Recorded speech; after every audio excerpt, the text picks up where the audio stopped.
That's right. Welcome to the side of the ring because it's time for Ringside. Folks, we've got some news lined up for you, so without further ado, we're just going to jump straight into it. Triple H was not at Raw this past Monday, reports Fightful Select. While his absence did catch some backstage by surprise, it's believed to have just been a planned day off. He's expected back for SmackDown. Fightful says Bruce Pritchard ran Raw in Tripp's absence, as is standard procedure.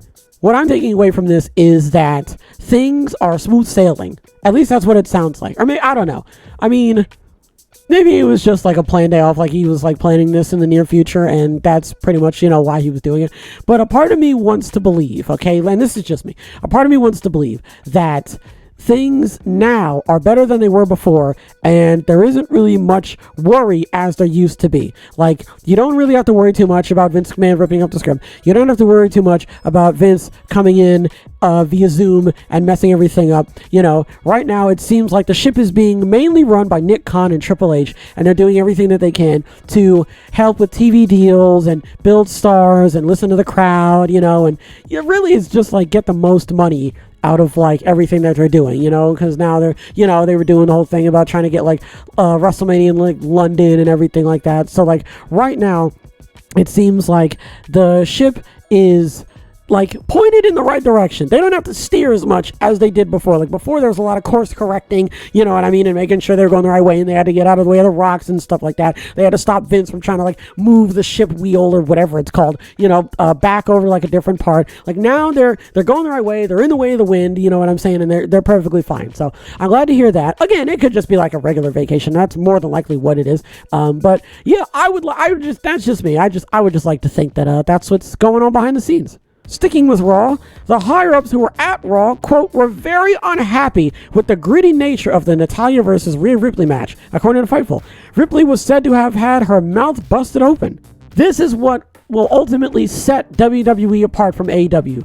Now, there's a reason why, and that also coincides with the fact that they will not let Holy Shit Chance go over the airwaves. They are not allowing any of that. Meanwhile, AEW has MJF just effing and jeffing all over the place, and they've got the Holy Shit Chance, and there's blood on like almost every single match. And I'm not saying that there has to be, but that is what sets WWE apart from AEW. Look, at the end of the day, man, it is what it is, and hopefully down the line WWE can get a different contract deal where they can start being a little bit more loose and more gritty. Moving over to AEW, while talking about his recent health issue on Grillin' JR, Jim Ross revealed he doesn't have much time left on his AEW contract, but said he's not worried about what happens when it does, as he just wants to enjoy helping younger talents for however long he's there. That makes a lot of sense. There's not really much to say here because, Jim Ross has been around for ages. He's been around for so long, and he's been through so much, and he's seen so much, and he's done so much, and he's a legend in the wrestling business, not even just AEW or WWE, like wrestling as a whole. And to hear that he's not really too worried about it, it makes a lot of sense. Like, I would be fine if he, okay, that sounds really shady, because I was going to say, I'd be fine if he left right now. I don't want to make it seem like I don't like him. But, literally what I just said, the man has been through so much in such a very defined amount of time that if he were to leave right now, yeah, okay, sure, more power to you. Go do your thing. I would prefer if he stayed on and just did the sit down interviews. I love when he does that, but he's his own man and he's able to make his own decisions. Sticking with AEW, Diamante has been bumped up to a full-time contract with AEW per Fightful Select. However, the site sources tell them she isn't on a, quote, all-elite graphic level deal.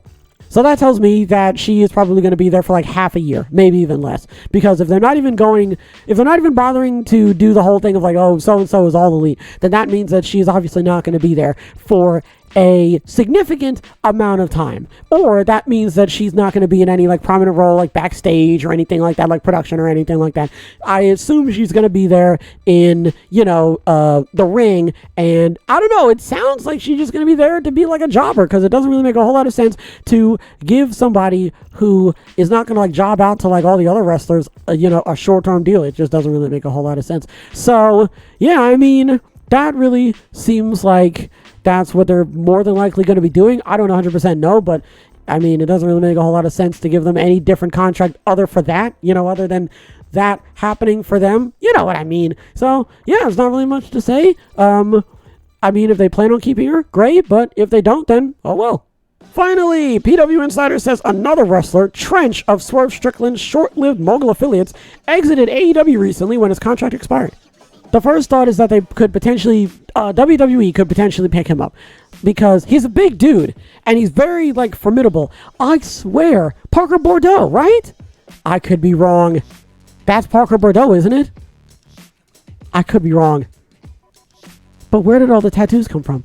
Because I swear, bruh, Parker Bordeaux, right? No? I think it's somebody else. Oh, no. I think it might be somebody else. It might be somebody, just to save myself, it might be somebody else. Because that's, if I remember correctly, Trench had a lot of tattoos, he had the face tattoos and the chest tattoos and everything.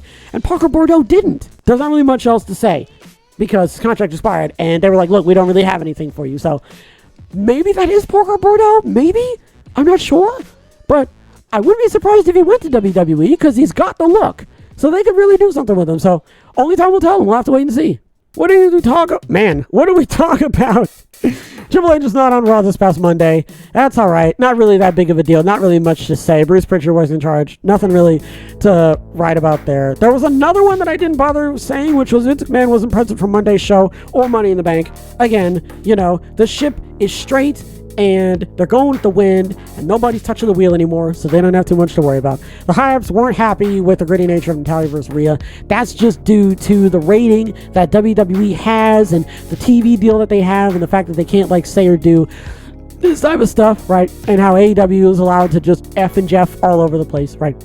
That's not really, listen, depending on who you talk to, that's a good thing, a bad thing. It really doesn't matter at the end of the day, simply because WWE is still doing their thing. It's nothing that can stop anything. It's not stopping anything. It's just WWE, it's just the hires being hey, can we have less blood next time, And the fact that WWE doesn't allow blood and blood still happens, I mean, it happens. It's not really much you can really do about that. JR Berlin, okay, sorry, I'm trying to JR, his contract is expiring soon, but he's not worried about it. He's going to help younger talents, which makes a whole lot of sense. Again, he's done and seen and been through an insurmountable amount of things. So him leaving isn't really a gigantic surprise. And I would rather him leave and he runs off into the sun. Well, not runs, but, finds a suitable way to exit off into the sunset, to where he doesn't get tired out. Maybe he takes up painting, maybe he becomes a landscaper. I don't know, but just being able to look at JR and be man, you really did a whole lot and now you're kind of just chilling out like Stone Cold. If you don't know, Stone Cold's doing this. He's got this TV show where he's going around, he's doing a bunch of different stuff all over the world, and well, not all over the world, all over America. It's bro, if JR did something like that, great, bro, more power to him, okay? Diamante, her contract is up. That's Trench. Diamante's contract is really, really short, and she's not really doing a whole lot. There's not really much to say. I assume she's going to be a jobber. And Trench, his contract is expired. He's out of here. I don't know if he's Parker Bordeaux or not. I'm 90% sure he is not, but he could be on his way to WWE, or I was going to say Ring of Honor, but I feel like that would be the same thing. I don't know. Listen, hopefully if he does still want to be a wrestler, he ends up somewhere, noteworthy. And if he doesn't want to be a wrestler, listen, hopefully he becomes the best, I don't know, what's it? Data analyst. There you go. Data entry guy there is around. That's all I got. Folks, that's going to do it for this episode. Hopefully everybody has a wonderful tonight and a wonderful tomorrow. And as always, big hugs. Big hugs all around.